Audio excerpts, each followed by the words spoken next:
Velkommen til Kanal 6000. Vi har i dag besøg af Anton. Han er fra Rumænien og er kommet her til Danmark og har boet her nogle måneder, og det vil han forklare. Men programmet bliver på engelsk, da han jo ikke har lært helt at tale dansk endnu. Det har han jo ikke helt haft tid til.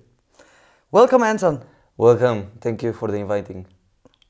Thank you for being here. And you're from Romania? Yeah. Yeah? Why did you choose to move to Denmark? Because I believe it's a more open country and more open-minded people. Who told you that? I've been in Denmark in Aarhus. That's how you pronounce it, right? Yeah. Aarhus. And I found people on the street. And it's very different from Romania, where people, if they smile to you, that means they want to steal something from you. They want to steal something? Yeah. In Romania? Yeah. And then when I came here in Aarhus and I saw people smiling, I was like, oh my God, I need to check my pockets. You thought there were some secret thought about it? The mind was still in that zone where I was obsessed with, oh no. Because that happened in Romania, or what? Yeah, I got sometimes stealed in a car or like in bus, also in tram. And people smiled before they did it? Yeah, they look like normal people, like me and you know, and like, or they say, oh, it's cool. And then you just find out that your pocket or your wallet was coming down one station ago. It went away? Yeah, it went away. Okay, but there must be somebody who told you about Denmark before you went to Aarhus too. Who did that? One of my friends, they like a lot to travel. They have been to Norway, to Sweden. And they said, Anton, would you like to come to Denmark one time? I said, yeah, sure. So I arrived, and then I was amazed by the kindness of people after that. Because I remember I just took a bike, like I rent a bike, and then I asked, where should I go? And I asked someone on the street, and they don't just say the way should I go. They even give me the date, the open hours, what is there, what exhibition is there, and I was like, oh my God, thank you. So you think people are polite? Yeah, very polite. But you come from a rough neighborhood in Romania. Yeah. Can you explain a little about that? Yeah, so many of Romanians, if they're watching, they will know about Rahova, which is a place in Bucharest where they like many people who might not went to jail, but they're kind of trouble for a whole city. Mm-hmm. And they start to expand more. So I grew there like from since I was 5 years old, and then I got until 19 years old. Yeah, and I need to come home at 10 o'clock or something, but of course what can happen there, since it's so rough? For example, police stopped me 3 times in 2 days, just because they thought I was a drug dealer or something. Why? Because everyone there is a suspect. Like, you walk on the street in the night, we need to check on you. And it's kind of good, I cannot complain. Like, I believe that maybe some lives was saved by that. Mm-hmm. But when you're like just an innocent guy, like, look at me. So innocent. So innocent. Yes. You're like annoyed, come on. And the third time were even annoying. They would just like put me down on the trunk, and they said, put everything you have on your pocket out. So I stayed like this on the trunk, and I was like, what did I did? It was in front of my house. Luckily, no neighbor see me. I was like, okay. So really a rough place. Yeah, it is. Yes.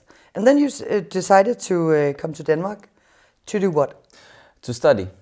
I decided if I finish my university here, I have more opportunities and more experience, because it's like Kolding, it's a city of design from Denmark, right? Mm-hmm. Odense maybe is the city of business, economy. Copenhagen is the heart of Denmark. But Kolding, it's the place of design. So I said, oh, I like to paint, I like to draw. Maybe I can mix that to my university and then to expand and get a job with that. But how do you go from Romania and go into IBA, right? Yeah. How do you fix that? If you want to, for example, in IBA, just this case I know, from my experience, you have to have a motivation letter. Why do you want to go there? Really, like, not just because you have a free education and you get SU and stuff like that. You have to have a reason. So I had mine. I said, I want to leave this country. I want to let me free. I was just like 19 years old, didn't finish actually the high school. You are still in high school, when you have to do the lines. And I have just 1 week as a deadline. Yeah. Yeah, I decided to many universities in Denmark until I found out I need good Danish. So I left with 1 week to find the university. So this was the one I found, and it was good. So I said, okay. I texted them and they said me, Anton, please send a motivation letter, then a recommendation, someone to recommend you. And I got lucky. I got a lot of recommendation, like from volunteers, from teachers. Yeah, you did some volunteer jobs. What did you do in Romania? I started from scratch in Bucharest. There is a place called Proedus. They get you up with the municipality. In what? Municipality, like the BOGA service here. Borger service. Yeah. So they send you to different events to take care of kids, maybe to take care of an event, activities and stuff like that. They teach you how. And if you do 10 events, then they send you to the beach, to the Black Sea beach. To do what? To just have fun 1 week. So it's a gift, Yeah, or is it to take care of the kids there? It's it's just a reward. Yeah. All of the volunteers are rewarded with 1 week together. Okay. And they're like, last time were 3,000 volunteers in one summer. So there, for the volunteers, you need coordinator. So I was a coordinator also. Yes. In what way? There were kids, but what did you coordinate in? Coordinate them in, let's go to lunch at this hour. Don't be burned by the sun, and actually save them. Because one time I have 9 kids, and one of them said, I just want to go to the hotel. So I said, okay, you know the way to go. Be sure to text me when you're there. But this guy actually haven't left. He was just in the water, and I didn't know. So we all left thinking he's home, and he was swimming, and I was so scared that I didn't find him at the hotel. He didn't respond to my messages, and some of my colleagues, my coordinators, thought he's in the water. So I said, oh no, I just screwed up from the first day. But which age were the kids? Like 17, almost 18 sometimes. so, like being an adult Yeah. for adults. Yeah, too. being an- like, yeah. like that. But you also did something with dancing with younger kids. Yeah, that was the fun part. That was the very exciting part when I start to discover myself and discover my feelings. Because when you stay next to kids, they live in present, you know. They're enjoying to stay right in the moment. They don't think about the past or the future or what other people thinks about them. No, they're simply kids who live the baseline of the Maslow pyramid, if you know it. Yes, we do. So I was so amazed to work with them because they have so many ideas that you don't expect from a kid when they come with such good answers. And I know a problem that I like to do with them, a quiz to say. And they solve it in 5 minutes, and what took me 1 hour. Because maybe it's more simple. Like they just say what they think, and we maybe the more adult you get, maybe we make it more and more complicated for ourselves. True, exactly. think- You somehow expand your conscious mind, and you say, oh, I have to think also about that. Because I'm thinking, like, imagine your mind being a hotel room, not just a hotel. So you have a guest, that's the thought or the game maybe that I explained to you. So you need to know where to put that guest that just come into your hotel. Maybe you want to go to the fun room, maybe to the smart room, to love room, and all of the rooms you have in your mind. So they were like so simple. They like the best guides in the hotel. They just 5 minutes. And I was amazed by them. So you had a good fun time there and learned a lot about people and life too. Exactly. Because you said you discovered yourself and some new emotions, right? Yeah. And I heard that you made a book. You made a book. Kind of a Yeah? Kind of a book. It's actually I have the first chapter here. If you I don't know there. And this is How to not lie to yourself. Every loss is a win. Yep. What's it about? It's about psychology, but let me tell you straight how I end up with this. Since I was in high school, my friend was so much in psychology, and we went to the beach side because we were rewarded. As I told earlier, you are rewarded to go to the beach. there was an event about psychology that I didn't care. Like I was just focused on girls and having fun. I was like, let me be. But she said, no, let's go to talk to this doctor. And he was actually... Doctor of what? Psychology? Yeah. He was almost finished his doctorate, I don't know. Degree, yeah. And he was such a smart guy that he somehow discovered about ourselves. He just need to read our body language, and he knows what we are good at, what we're not good at. And he was like baseline, all of them. And I got lucky to know him because of this girl, my friend. Andrea is her name. And Andrea said, okay, let's go talk. And this guy said, Anton, I'm gonna take you because I like you. I'm gonna take you to this course. He was coaching me for 2 years with a lot of transactions and psychology and body language. So we have been from just like this to here. We kind of evolve ourselves. Like he boosted up a lot. And then I said, okay, what I learned here, I want to put it in this. So I start to write all the things, all my thoughts, also what I learned with them, what I learned beside them. And it's still on progress because I want to edit it to look good. But you actually have a whole book written, right? Yeah. And it's about psychology. Yeah. And it's a very young age to have a lot of psychology thoughts. So explain me shortly what's it about? Okay. Besides psychology. So, yeah, sure. So I explain you how I get to write it, why I have like the right to say. But what I put in the first place was what I was taught by my parents, because as I told you, as an adult, you have fixed rooms in your mind, in your hotel. So because you decide this room should just look like this, you'll not accept any more changes to that room. You say, this is it.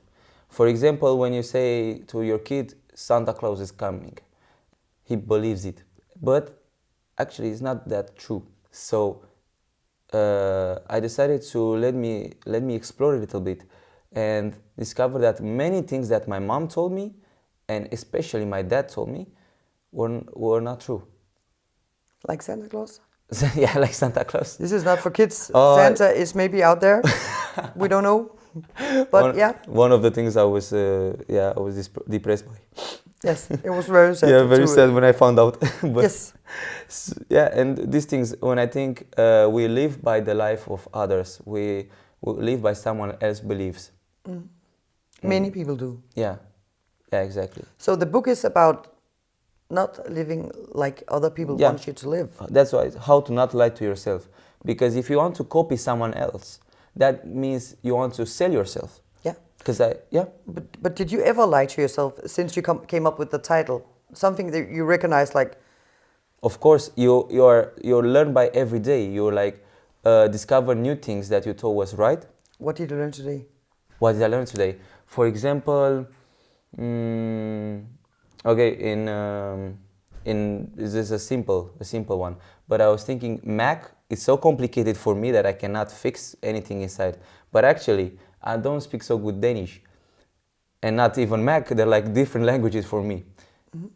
But I have to edit something today to find out, and I just looked there and I said, oh, okay, this was not what I thought. I was like afraid of Apple. Please, I don't want you in my life. I want Android.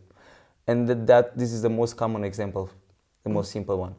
So you learn every day. Yeah. Yes, and but the book is not published, on the internet. No, it's in Romania. It's on internet. It's ebook. Ebook, yeah. Ebook, yeah. You can read it online. Yeah. And some of my friends helped me to get the rent here. So because they bought it, I used the money. I told them all the money that I have from my book, I will invest them in my rent, so I can study here. So it's all learning and studying instead of spending them on clothes or something. Yes, but it's free to study here, right, for Romanian, because you're from Europe? Yeah, but you also study, but what if you starve instead of studying? Yes, so you use them for food. Yeah. Food and stuff like that. But Anton, the day you came to Denmark with your backpack, I heard. Yeah. What did you bring? Ooh, this was not long time ago, but let me. Yeah, how long time was it? Since 3 måneder. 3 måneder? Yeah, something like that. I know I arrived on Billund, and I was so happy. Like I still have a picture. Was like, yes, yes, I did it, because I was alone here, but I was not afraid of it. I was like, no, I have to do what I told my mom I did, and I should do. And I discovered then afterwards that Danish people are not so don't trust so much in Romanians, or people from Eastern Europe.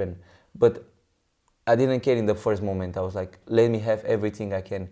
Let me just learn. Let me just make my mom proud and my family. And that was I think the most amazing thing I had in my backpack, my energy and my motivation. So from Billund, where did you go then? I took a bus that I waited twice because I forgot to go.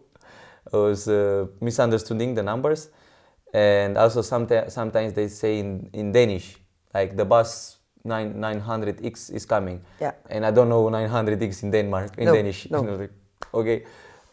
So then I decided, I have eyes. I can check. Yeah. I go in the bus and I talk a lot with the bus driver. He spoke English to me, and I can ask him how it's calling, how is the life there, and I kind of forgot to go out also, because we were just in touch so much that here is my station, yeah. And then I went to this is a funny story. I couldn't go inside my apartment. Which apartment? I found an apartment in Skovien in the first place. Skovien. Skovien, yeah. And was a guy there who said, no, I don't know you, you're not allowed to come in my house. I said, okay. I called the guy who I texted in Romania first, and he said, yeah, sure, I'll just come in 1 hour.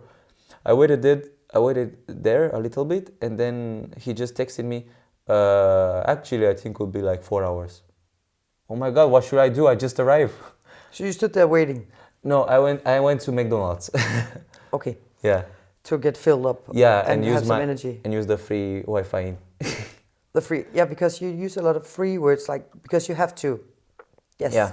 But then you moved into this apartment, and there are more people living there, like from different cultures. Yeah. That's the good part about moving. In Romania, I was also volunteering with UN, if you know. Yeah, we do. UN, okay. So that was my biggest project to say, even though I stayed like 1 month. But I discovered a lot of foreign people, even from Ecuador. Like, who comes from Ecuador to Romania? Yes, and an Indian guy too. A friend of yours, I heard about him. Yeah. Yeah. Manpreet? Yeah? Yeah. And you became good friends, all of you? Yeah. He came after some time, but we become so bounded by the culture things, by the fun and energy. We started to dance and to exchange dance moves. Like, he showed me some Indians, I saw him from Romanian, and we just had a lot of fun. That's nice. And you started IBA. Yeah. Almost right away. Yeah. What do you think about IBA here? To be honest, because I don't want to brag about it and to say just the honest truth. truth. Just honest. That's the most beautiful thing.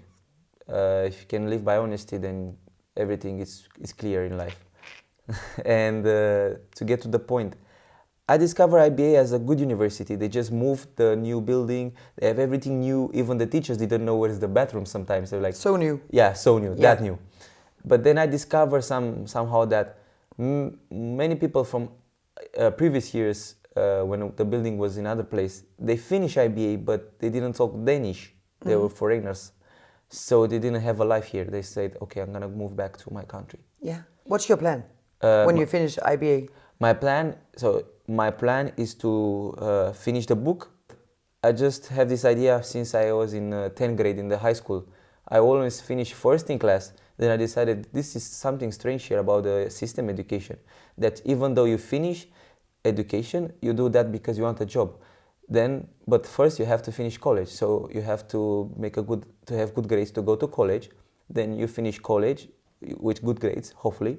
You finish that and you're searching for an internship. Then you finish the internship, maybe with good grades also. You find a job. Then you kind of spend most of your life in that job. and then you find out actually you didn't live by your own rules, you live by other people's rules. So you say, what, I spend my life on this?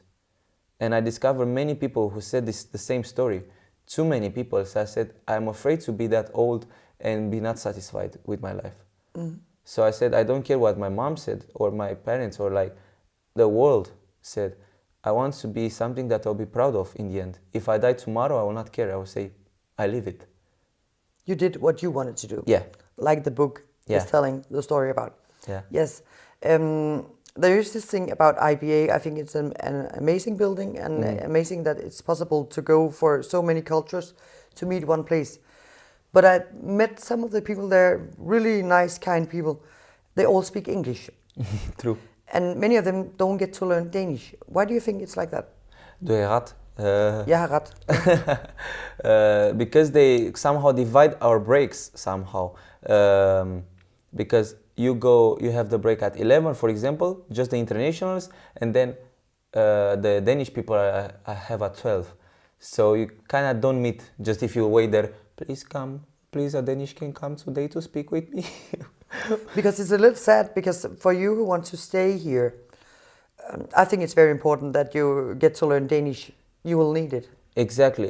We have to find Danish venner.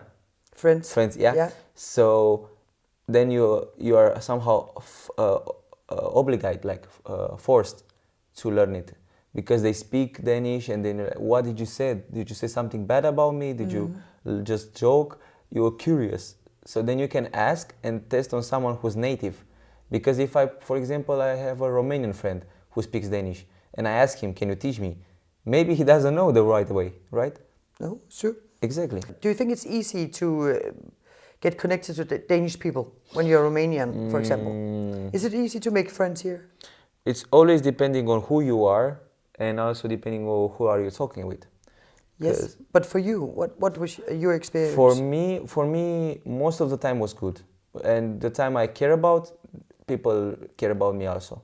In the clubs, I saw sometimes they're like pretend they don't hear you or they don't see you. Somehow they know about you, or like a friend told, oh, he's Romanian, but okay, let's just focus on our friends. Because I read somewhere on a blog that Danish people can act like, okay, I have enough friends, I don't want more, and that's true. I don't how to say, judge, because maybe your mind cannot focus on too many things, like to have so many dots on your table. It's few of them who you can focus, and you don't want to lose them. A good friend that I discovered here was Launi from drama class. I just went there because I finished also some drama classes in Romania. We got some festivals, so I said, okay, I want to continue this passion. And he's such a sarcastic and funny guy, and I said, I will learn a lot about it. We know Launi, he's amazing, funny guy. And he always teased me with, du taler dansk nu? Du taler dansk nu? Yeah. He says, taler du dansk nu? Taler du dansk nu? Yeah, true. Yeah. Exactly. You're practicing. Yeah. So what happened at drama? Then I discovered also a lot of fun people and open-minded people, and somehow they get me the boost to go outside and see the world differently. That's why I love drama classes. But I discovered then some Danish people are quite interested in other people. They're how to say? I think the word is kind. When you want to learn more about other people than to brag about yourself. Because when you're talking, then you just say the things you know already. Exactly. But when you're listening and you have 2 ears for that, just one mouth, so you speak just eat mund. Mund. Yeah. Yeah. Just eat mund. You have to have the same proportions. If I have one mouth and I have 2 ears, that means I have to use more the ears than the mouth. So they like to listen and to hear. And they're good listeners. I have this line when I say, a good friend is the one who asks you, how are you? And then he really listens.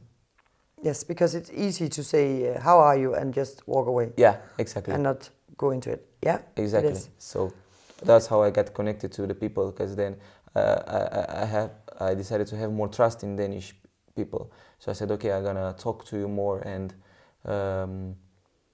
Also with the teachers in IBA, I was nice. I was open at the beginning, but then I discovered, hey, they're actually good people, and they can help, you, and they're willing to help you. And it's like, oh, I do this because this is my job. No, they care about. I believe in that. What do you think is like?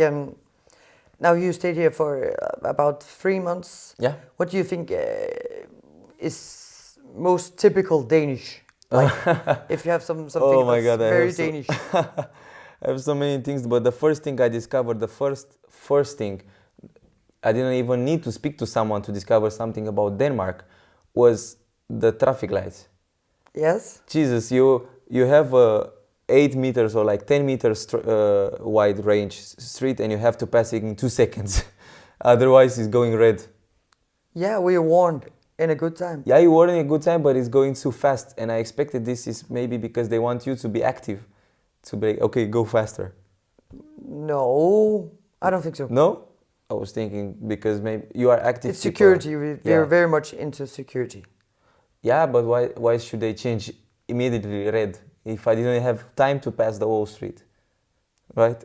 that's Different languages, different countries, different styles. Yeah, true. Yeah. True. Different eyes, different beliefs. Yeah. Yes, indeed. And what else about What Denmark? else? What's typical in your mind? What did you really notice? Oh, this is really Danish. Okay. The fact that you are very active at any age. Like I saw a lady who I give an example, maybe 6 years, because I just my perception, but she was like climbing a hill with a bike, and sometimes I'm too lazy to do that. You're too lazy? Yeah, I was too tired to do that, so I discovered, oh, this is Denmark. They're very active here, even at that age. And then from that point, I reached about hygge. Hygge, yeah. Yeah, hygge. So can you explain hygge? What it is in English? It's somehow like it's actually the cozy feeling and the comfort that you feel inside the house, maybe close to your friends, close to your family, somehow next to the firestone, and painting. Because I discovered if I stay inside and I have some candles next to me and I paint, like I have here, for example, I have hygge. So I said, oh, this is You're hygge. feeling hygge. I'm feeling hygge. Yeah, but the candlelights, you told me one time that you were a little shocked because it was only for dead people. Yeah. But I told you, why not light a candle both when you are alive for hygge, and also when you're dead? You can do both, like with the flowers. Why not buy people for the living people, and also when they're dead?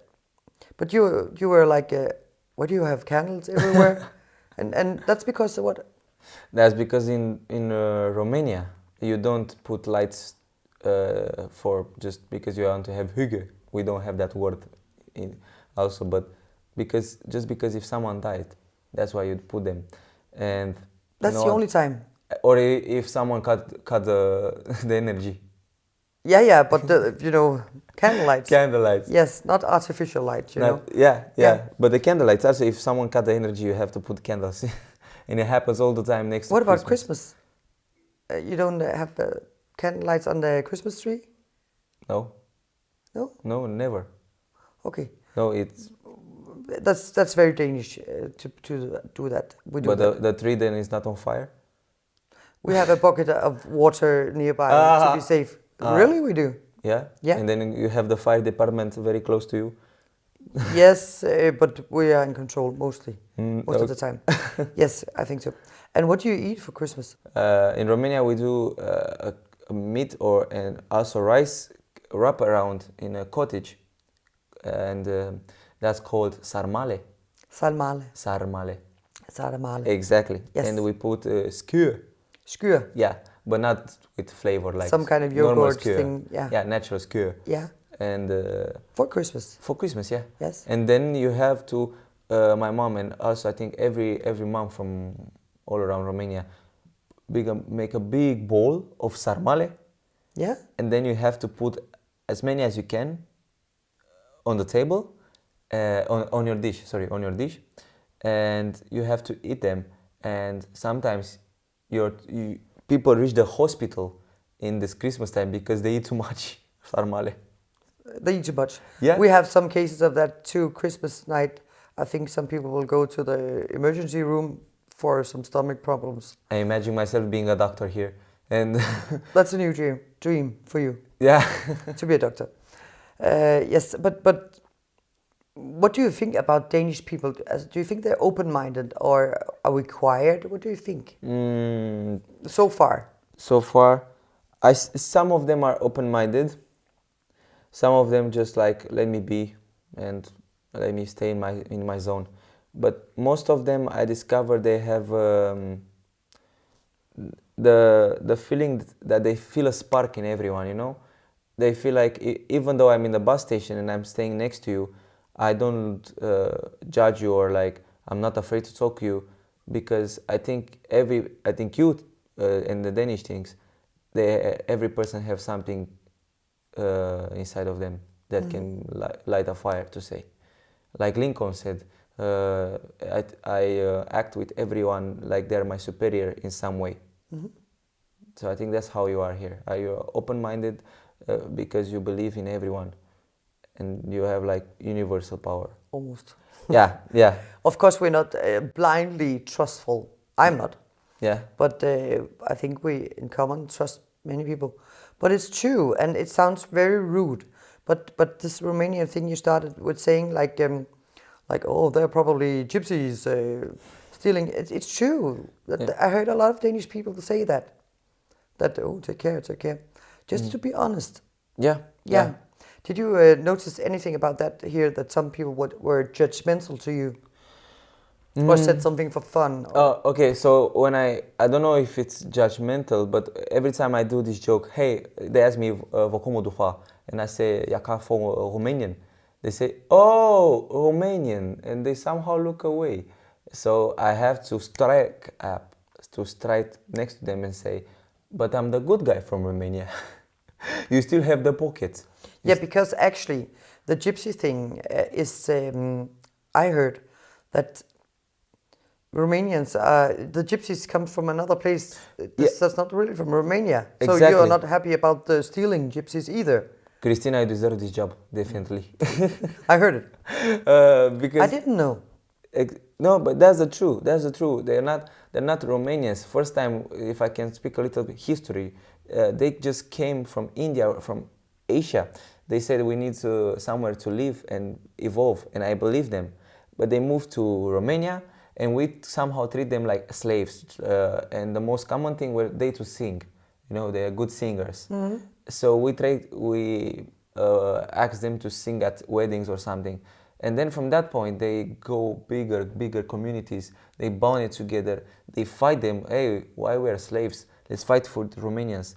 They fight now, and they become such a huge number that they decide, okay, we don't want in Romania anymore. We want to move in the West Europe, and because they speak Romanian, and because they say where you're coming from, Romania. Yeah, so you're going to be labeled for that. Yeah, you're labeled. Yes. It's one thing that you have that you need, and you put a label on it. You just say, okay, that's all of them. But now we talked a bit about politics. Yeah. But I heard that you made some campaign about corruption. True. Can you tell me a little bit about the corruption in Romania? I just have to correct, it's anti-corruption. Anti-corruption. Yeah, I you don't want to advertise for corruption, but how not to be corrupt. Exactly. Tell me about it. I heard that in Romania there will be an election for the next president. It was actually in November, in 10 November and 24 November it was in Vale, Aarhus. We can vote everywhere, and I thank Denmark for that, and also Romanians in Denmark. And I heard of one case, for example, the big party, PSD, we call them, or PSD. They had a meeting all together, and the lady who was CEO, like the owner of traffic of a airline. Yes. Yeah. she was also there, and they ask you, hey, a lot of politicians from the opposite party, from the right side, they are coming to Bucharest to be part of this meeting. So this PSD, these guys from the left party, PSD, ask her, can you please stop every airplane that's coming from that city to our city? And she said no. And they said, actually, this is not a question. You have to stop them to come here. She said, no, I'm not going to do that. So because she did that, she got fired. Okay. And after so many years in the career, after so many strugglings, struggle that she had to be there, she just got fired because she wanted to be right and to respect the law. And we have the constitution. That's what I'm obsessed by. In the constitution, it's everybody it's equal by the law, and you cannot spread wrong journalism or something. But they do. They neglect this constitution and they do everything. So I said, no, I have to take action. I have to put this on Facebook to many groups as possible and to tell to them, listen, go to vote if you want a better option, for not for you, but maybe for your kids, and show them and teach other people how this should be. Because you cannot just be one and next to 10, because they will force you to be part of them or leave, but they will still not care about you. You can be at the window, hey, you're not doing right, but they will say, okay, go on. But then when you're more people, you're like bounded, and last year were 400,000 Romanians in the streets because of this corruption. Then they start to hear. Then they start to, why?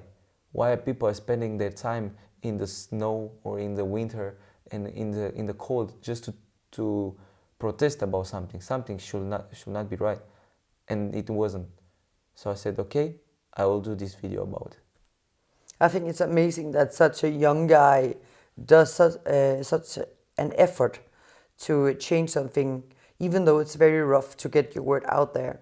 I think it's amazing that you try to do something to stop corruption. What do you think is the main problem in the corruption? Can you explain the corruption part that you think are going on? Yeah, I'm not so much into politics in this way, but I can understand corruption as a part where you see a puzzle and then you see a way to solve it faster for you. So you just fix your own puzzle by stealing a piece from someone else. So you finish your puzzle. You're okay, I'm done.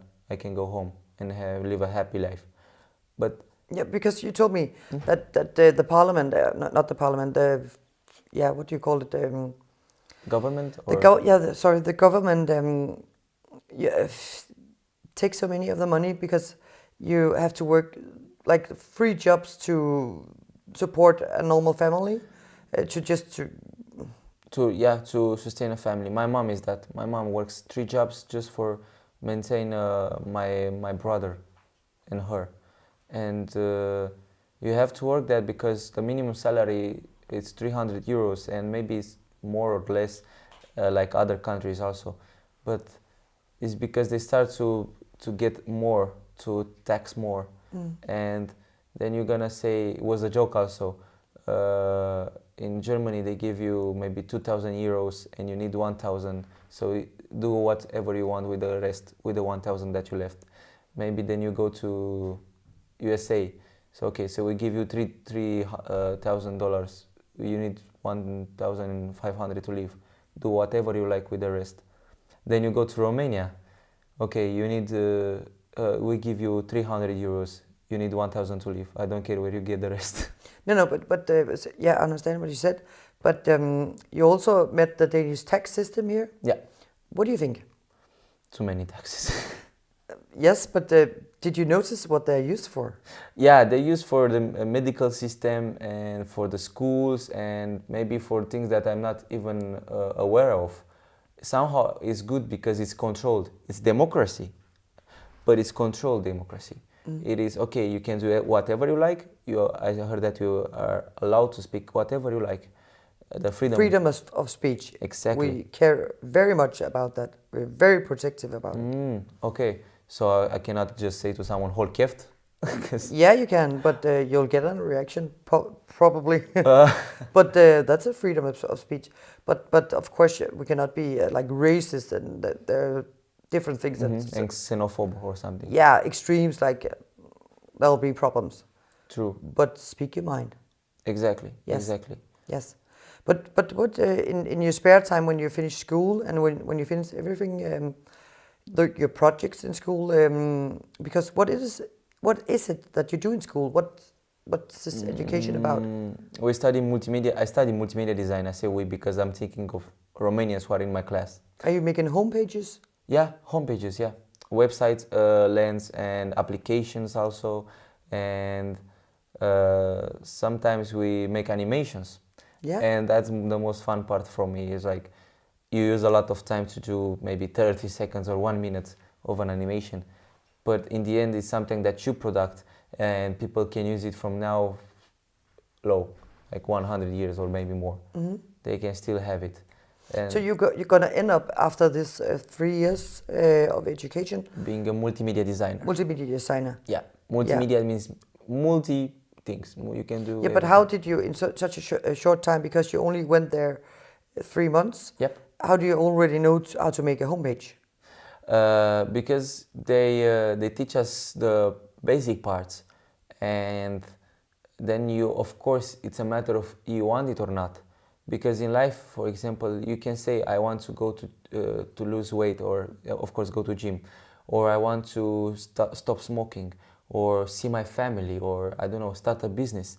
But that's just words, and it's a big difference between I want to do something, because saying I want to do something, and then after actually really do it and take action. So you put in a lot of effort and learn it yourself. Yeah, you have to learn yourself. You have to not, as my grandpa said, don't depend on other people, because they will go away sometime and you're still depending on them. Do it yourself. Yeah. If you wanted to have it. Yeah, do it yourself. DIY. Yes, very important. Exactly. Yeah, but what do you do in your spare time? I like to paint and draw. Yeah, Yeah, I started a business with portraits. portraits. Yeah, it's kind of a hobby. It's not like a business because But how long have you been drawing, and what are you drawing? I started when I was 7 years old. Yeah. Yeah, when my dad was drawing some figures, and I said I'm gonna do that also. He said no, you can. No, I can. So I just put a paper on the top and I said, okay, I'm gonna copy your drawing. Yeah, and show that's you. a way to start. See? Yeah. And then I got to some contests, and I win some contests for drawing and comics books and digital painting also. Then I got I got also a girlfriend who knows how to paint better than me. So I learned from her. So it's always growing. Even though I didn't search for that, I was always growing. And now I reached the point where I can make someone a portrait, because I want to make people. Where do you do it? Do you go on the street, like in Romania, and paint a portrait? I also did that once, but I actually like to give people time and give me time. So I'm just asking them, hey, can I have your picture or any picture you like? And we're gonna transform them in an art and a masterpiece. They don't believe it in the first place, but believe me, there's so many parties, birthdays, weddings, where they were the most amazing gift was this one, just the portrait. Because it's so personal. Yeah. Yes, I know. People spend a lot of money on luxury watches or bracelets, or I don't know, maybe cars, okay? But then just small things that matters, you know? Wake up every day and see that beautiful face of your dear one, or your dog, or maybe I had someone lately who commented me, hey Anton, I really want a portrait of my dog because he died in the springtime, so can I please have it? And I said, of course, let's just do it. And I didn't ask for money for her. I was like, this is a giveaway, you have it. And she just hugged me with such a power. Like I said, you cannot fake that. You cannot fake the feelings that she had in her eyes and her heart when she saw the drawing in her hands. Like, I'm gonna put this in the altar, she said. She had a place to remember the dog. That's amazing. You are a young guy with a lot of ideas. And you also mentioned something about playing music. You started to play music like this, or what do you do? I like piano. Yes? That's what I'm proud of, that I teach myself. Nobody teach me, and I was like, Do it yourself. do it yourself. Yes. I watch tutorials on YouTube a lot, and then I said, okay, from this step, I want to go to next step, and I saw I'm kind of good at mixing. People said, oh, Anton, you have good ideas. Mixing. Yeah, not food. Mixing music, like DJ. Music? Yeah? I got inspired by people in the ANTON festival and festivals in Romania, never see, for example, where they are there and they're playing, and people are excited because, as I saw with the baby, they live in present. Another moment you live in present is the music song that you like. So you want to go out and be a DJ? What's the plan? Yeah, go into parties. I also have been to one for Danish people, and they didn't like it in the first place because they didn't understand the music. Then I started to change, read the room, so I started to play good music for them, and they really like it. They start to like record and vlogging, dance, and it was really a fun party. You really have many skills and many plans. And do you sing too? Conli? Just a little bit? Yeah. Do you want me to hear? Do you want you to? Yes, please sing. I could see that on your face that you're gonna ask me that. Hey, Anton, can you try? Yes, give us a sample of a Please, little for the people who watch, maybe you want just to put this on your. But you're a very, very fresh dude who just jumps into things. Yeah, I know okay. that. So, should I try something for Christmas? Yeah, Yeah? why not? If you like it. It's begin to look a lot like Christmas everywhere you go. It's begin to look a lot like Christmas. Toys in every store. Now stop the bleeding that is coming. That was quite sweet. Yeah, this trying. Are you gonna develop that a little bit? If I have a chance, yes, but it's not my focus point. No, It's just somewhere a like fun hygge thing. exactly. If Yes. I ever somehow I'm hit by a teacher, by a how do you call it when you learn how to sing? Sanglærer? Training of Yeah, singing? yeah, exactly. Yeah? Exactly. If I just hit accidentally by one teacher like that, I will ask, hey, can you please teach me? But other way, no. I will just mix the music and be the second or the third voice in the background. Oh, everywhere you go. Who knows? Why Yeah. not try? Exactly. What do you have to lose? You cannot lose what you don't have, right? True. If I don't have the voice, then I cannot lose that voice. What do you think is the most difficult part of being in Denmark, if you think there's something difficult?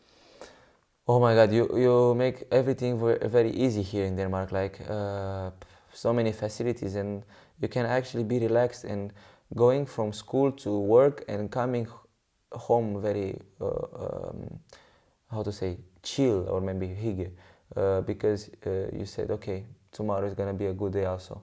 And you go to shops and you're not afraid that if I buy this tomato or bread, I cannot eat for the next month or something. No. You make the life for people very easy here.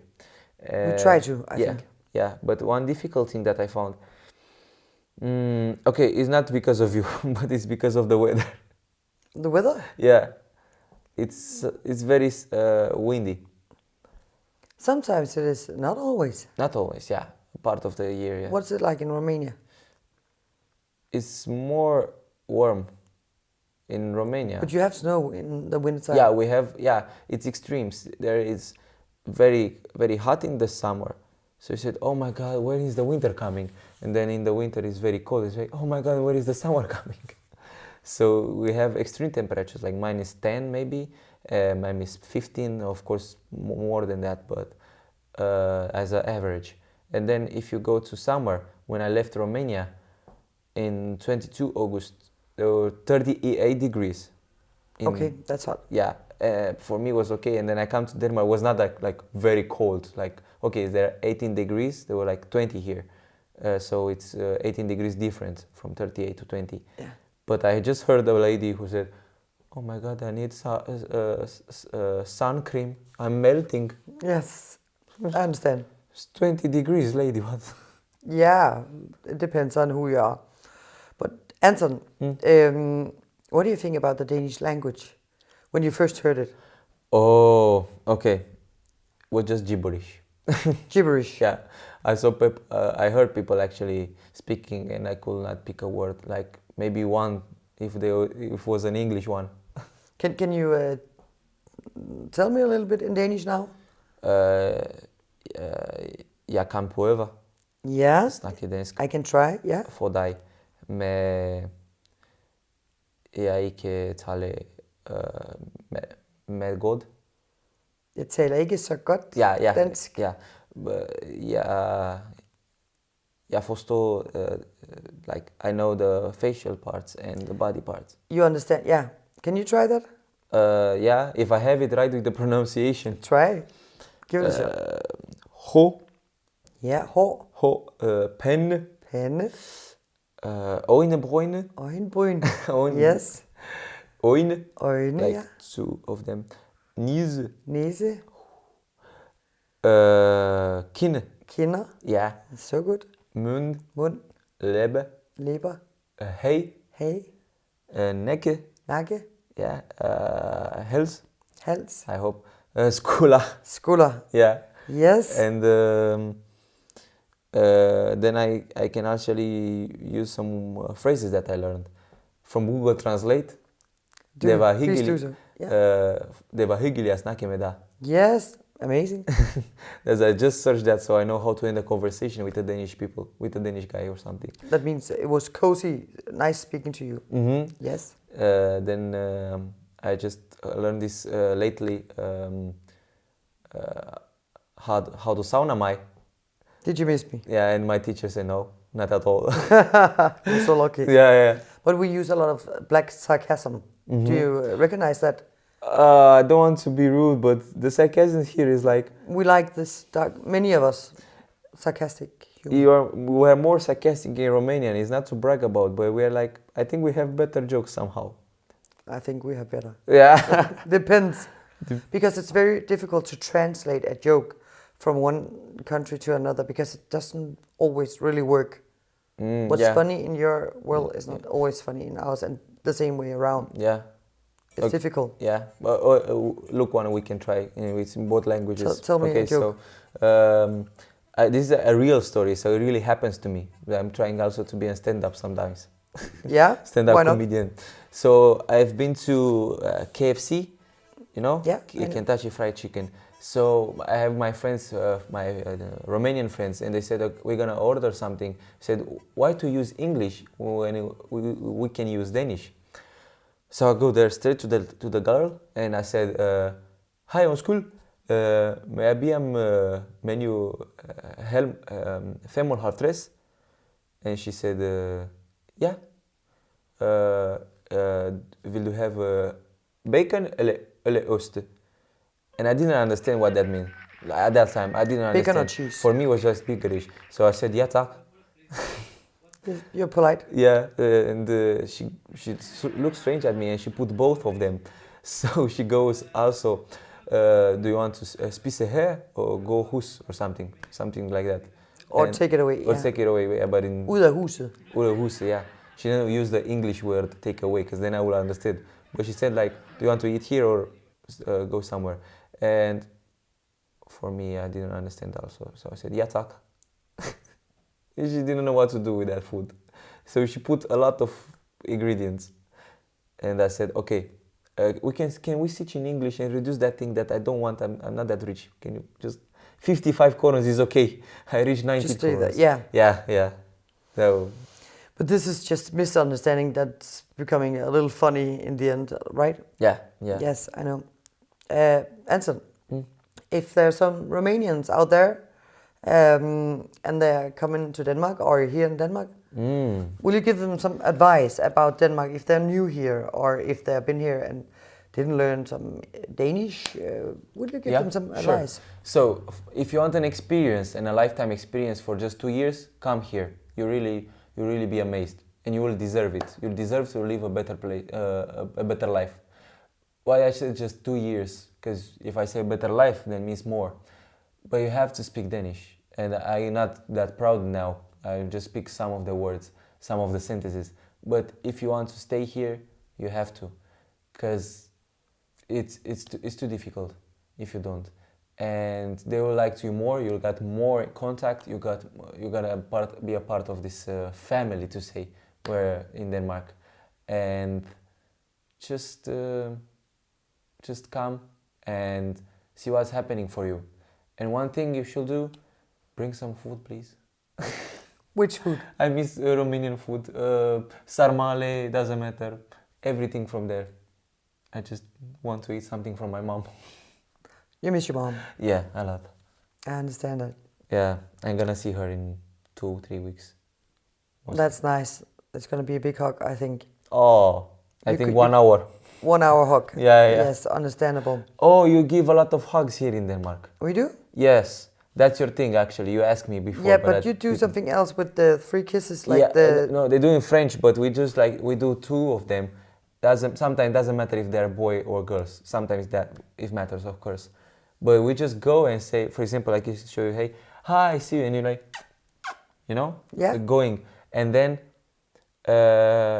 when I try this in Denmark, because I don't do it for the first time, you have to know the person, you have to meet twice, but the third time you actually know the person, you can go and do it.